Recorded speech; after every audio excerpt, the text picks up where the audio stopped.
नमस्कार प्यारे साथियों, कक्षा 6 से लगा करके कक्षा 12 की हम राजस्थान अध्ययन पुस्तक के बारे में बात कर रहे थे। ठीक है, ये पुस्तक आपके आगामी प्रतियोगी परीक्षाएं जो हैं उनके लिए काफ़ी महत्वपूर्ण होने वाली है। ठीक है, आपके जो प्रश्न हैं दोस्तों, ये आपके सभी एग्जाम में पूछे जा सकते हैं, क्योंकि इनकी जो संभावनाएं हैं वो 100% होने वाली है। हमने इसी बेस पर इन प्रश्नों को जो है वो तैयार किया है सिर्फ आपके लिए। ठीक है, PDF भी डाउनलोड करना चाहते हैं तो लिंक आपको मैं डिस्क्रिप्शन में दे दूँगा, वहाँ पर जाइएगा और डाउनलोड कर पाएंगे। ठीक है, पूरी 360 पेज की पूरी PDF है, जिसमें कक्षा 6, 7, 8, 9, 10 और 11 और 12 तक की जो भी राजस्थान अध्ययन की पुस्तक जहाँ जिसमें राजस्थान जीके पूछा जाता है आपका, तो वो पुस्तक जो है वो मैंने यहाँ पर एकदम क्वेश्चन सीरीज वाइज हमने डाली है। ठीक है, ये कक्षा 6 का हमारा राजस्थान जो पुस्तक है वो भी हमने इंक्लूड करी है, हमारा राजस्थान अध्ययन और सामाजिक विज्ञान पुस्तक। ठीक है, ये तीनों पुस्तकें जो है वो इसमें सम्मिलित की गई है। ठीक है, पूरी 360 पेज की पूरी PDF होने वाली है, लिंक आपको डिस्क्रिप्शन में मिल जाएगा।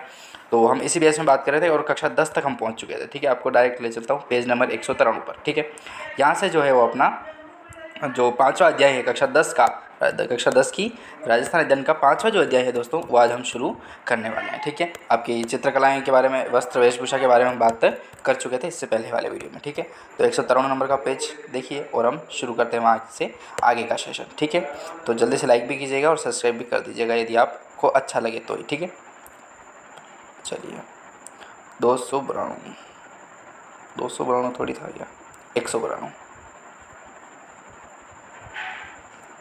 ये रहा वो सेशन 193, ये रहा।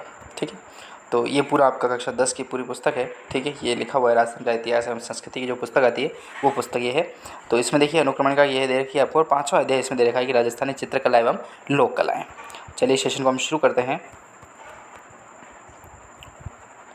चित्रकला और लोक कलाएँ। PDF क्या एक बहुत बड़ी है ना, तो संभव ये दूसरा अध्याय है, अभी देखो चौथा अध्याय ये रहा और 5वां ये रहा राजस्थानी चित्रकला एवं लोक कलाएँ। चलिए शुरू करते हैं। पहला प्रश्न है, राजस्थान में सर्वाधिक प्राचीन उपलब्ध चित्रित ग्रंथ कौन से हैं दोस्तों? राजस्थान में सर्वाधिक जो प्राचीन उपलब्ध चित्रित ग्रंथ हैं वो कौन से हैं? तो पहला नाम आता है ओध नियुक्ति वृत्ति एवं 10 वैकालिका सूत्रचूर्णी का नाम आता है, जो 1060 ईस्वी से संबंधित है। तो राजस्थान में जो सर्वाधिक प्राचीन जो उपलब्ध हमें चित्रित ग्रंथ मिलते हैं वो दो ही है। पहला है आपका ओध नियुक्ति वृत्ति और दूसरा है 10 वैकालिका सूत्रचूर्णी। ठीक है, आपको रटने ही पड़ेंगे और एग्जैक्ट इनसे क्वेश्चन पूछे जाते हैं। और जो 10 वैकालिका सूत्रचूर्णी है दोस्तों वो 1060 ईस्वी की होने वाली है। ठीक है, अगला प्रश्न देखें तो अगला प्रश्न है कि राजस्थानी चित्रकला की जन्मभूमि किसे माना जाता है? राजस्थानी जो चित्रकला है उसकी जन्मभूमि किसे मानते हैं? तो मेदपाट अर्थात मेवाड़ को जो है वो माना जाता है। तीसरा अध्याय इसी के अंतर्गत है कि राजस्थानी चित्रकला का प्रथम वैज्ञानिक विभाजन किसके द्वारा किया गया था? तो आनंद कुमार स्वामी का नाम आता है और बहुत ही महत्वपूर्ण प्रश्न यहाँ से बनता है आनंद स्वामी का। अगला प्रश्न है, देखिए अगला प्रश्न है आपका चौथा कि आनंद कुमार स्वामी की प्रसिद्ध पुस्तक कौन सी है? आनंद कुमार जो स्वामी हैं उनकी प्रसिद्ध पुस्तक कौन सी है? तो राजपूत पेंटिंग्स है, जो 1916 से संबंधित होने वाली है। ठीक है, 1916 ईस्वी की है राजपूत पेंटिंग्स। आनंद कुमार स्वामी की जो प्रसिद्ध पुस्तक है वो है राजपूत पेंटिंग्स 1916। अगला प्रश्न देखा जाए, 5वां प्रश्न है कि मेवाड़ शैली किससे प्रभावित थी? तो अजंता चित्रशैली जो है वहाँ से मेवाड़ शैली प्रभावित थी दोस्तों। ठीक है, चलिए इसी के अंतर्गत अगला प्रश्न देखें। तो प्रश्न है, राजस्थानी चित्रशैलियों को कितने स्कूल या वर्गों में बांटा गया है? तो 4 वर्गों में बांटा गया, आपको पता ही है। एक तो है मेवाड़, मारवाड़, हाड़ौती और ढूंढाड़। ठीक है, ये 4 प्रकार की जो चित्रशैलियाँ हैं उनको वर्गों में बांटा गया, अर्थात स्कूलों के रूप में बांटा गया। ठीक है, Mewar school, Marwar school, Hadoti school और ढूंढाड़ स्कूल। ठीक है, जयपुर वगैरह आता है ढूंढाड़ में। अगला प्रश्न देखा जाए तो प्रश्न है 7वां महत्वपूर्ण कि मेवाड़ स्कूल में किन शैलियों को शामिल किया गया है?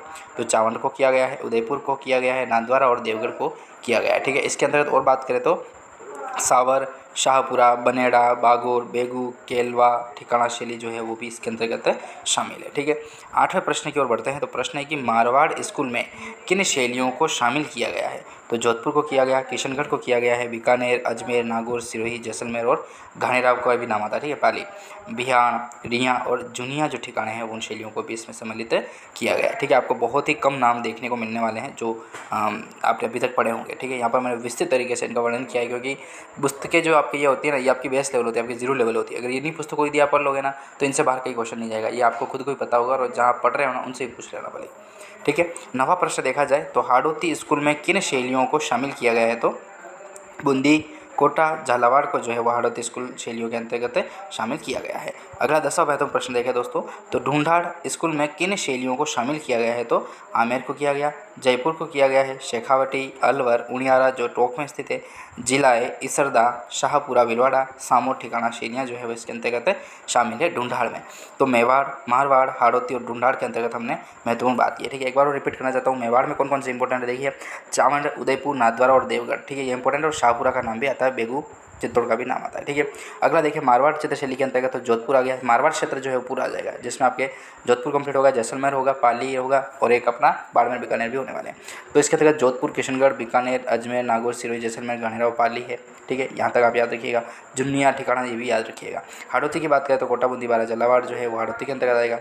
ढूंढाड़ की बात करें तो आमेर, जयपुर, शेखावटी, अलवर, उनियारा, टोंक आ जाएगा। ठीक है, और सामोर ठिकाना भी याद रखिएगा। ठीक है, तो इसी तरीके से हमने बात की। और कोई 11 प्रश्न देखें यदि, तो किस शैली के अंतर्गत पोथी ग्रंथों का जो सर्वाधिक चित्रण हुआ है वो किस शैली के अंतर्गत हुआ है? तो मेवाड़ में हुआ है पोथी ग्रंथों का। ठीक है,